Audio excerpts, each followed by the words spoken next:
नमस्कार सगळ्यांना. आज 10 एप्रिल 2026. मित्रांनो, आजचा विषय नर्मदा आणि श्रद्धा. आपण सगळ्यांनीच बातम्यांमध्ये पाहिलं असेल की नर्मदा नदीवर एका धार्मिक कार्यक्रमाच्या दरम्यान 11,000 लिटर दूध नदीपात्रामध्ये सोडण्यात आलं.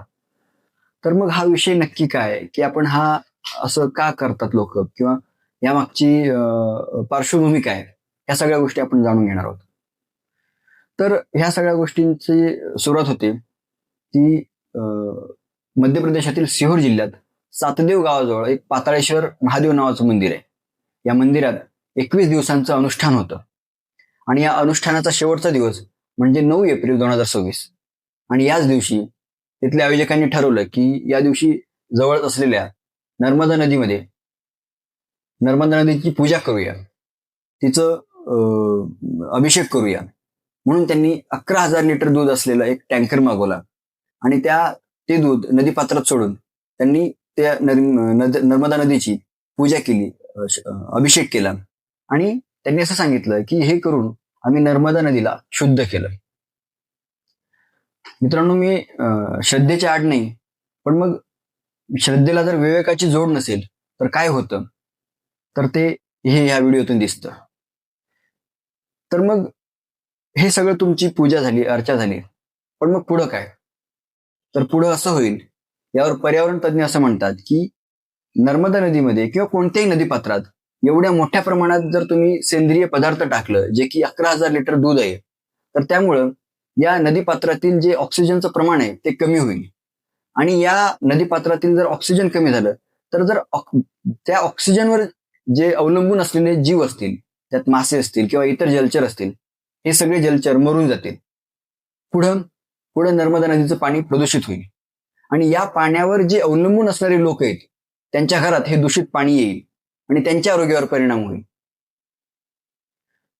हे जे 11,000 लिटर दूध ह्या नर्मदा नदीमध्ये सोडलं गेलं, हे ज्या राज्यात होतंय ते राज्य म्हणजे मध्य प्रदेश.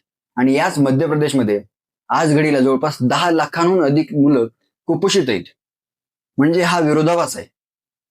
पण मग ही लोक असं का करतात? यामागचं कारण काय? मेनली धार्मिक कारण. देवाला देताना ते दिसतं, म्हणजेच ते देवापर्यंत पोहोचतं, त्याचं पुण्य मिळतं. तेच माणसांना दिलं असतं तर ते कदाचित दिसलं नसतं, कदाचित त्यांचं पुण्यही मिळालं नसतं.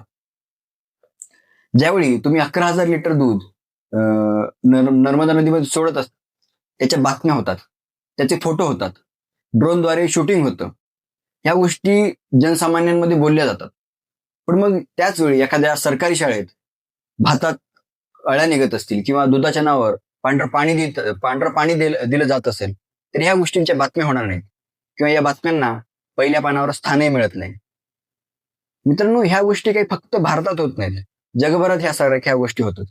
अमेरिकेमध्ये चर्चसाठी कोट्यवधी रुपयांच्या डॉलर्सच्या देणग्या दिल्या जातात. पण मग त्याच अमेरिकेमध्ये लाखो लोक बेघर म्हणून रस्त्यावर राहतात.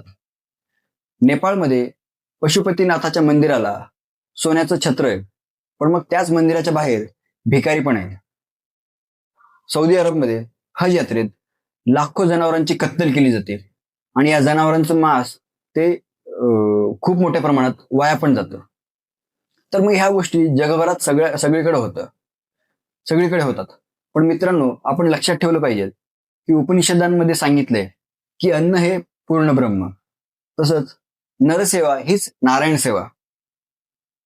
शेवटी मला फक्त एवढंच सांगायचंय की मी कुठल्याही धर्माच्या विरोधात नाही किंवा कोणाच्याही श्रद्धेच्या आड नाही.